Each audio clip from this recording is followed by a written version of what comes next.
Hello everyone, good morning. তো এখন বাজে সকাল 7টা আর আমি উঠে পড়েছি ঘুম থেকে 5:30 সময়। তো সেই কারণে আমার প্রচণ্ড পরিমাণে ঘুম পাচ্ছে। ওর অবস্থা থেকে বুঝতে পারছি। তো আজকে এত সকাল ওঠার কারণ তো আছে, আজকে একটা খুবই ব্যস্ততম দিন।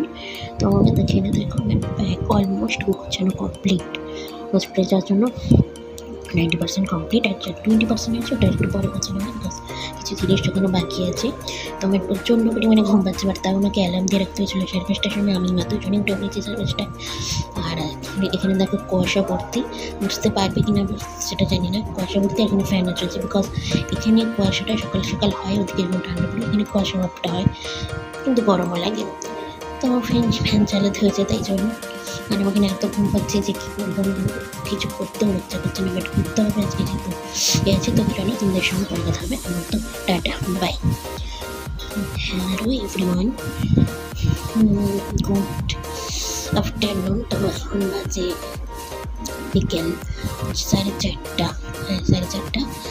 তো আমি এখন শুয়ে আছি, দেখতে পাচ্ছ হসপিটালের মতো দেখতে পাচ্ছি, বুঝতে পারছো চারপাশে দেখে বুঝতেই পারছো আমি হসপিটালের মধ্যে শুয়ে আছি, বেডে হসপিটালে শুয়ে আছি। তো আমি বলেছিলাম যখন আজকে আমার ব্লাড দেওয়া আছে ঘরে, ওখানে হসপিটালে এসে তারপর আমার বায়োপসি আছে।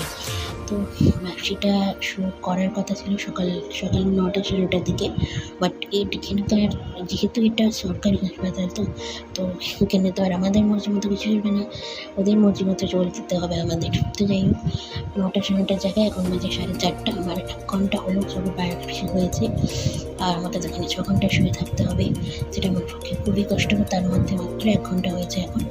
তো দেখো তোমাদের দেখাই হসপিটাল কোন রুমটাই শুয়েছি। সমস্ত হসপিটালের জিনিসপত্র সমস্ত কিছু আছে। বর্তমানে রুমটা আমি একাই আছি, আমার বাবা মা বাইরে বসে আছে। আর এই হচ্ছে ছোট্ট একটা রুম, এইখানে আমি শুয়ে আছি। জানি না এখানে কতক্ষণ শুয়ে থাকতে পারবো এইভাবে। তো চলো তোমাদের সঙ্গে পরে কথা হবে, একটু রেস্ট করতে হবে। আমার মতো টাটা, বাই। হ্যালো এভরিওয়ান, এখন বাজে রাত্রি 1টা। অবাক হচ্ছে তো? হ্যাঁ, এখন রাত্রি 1টা বাজে।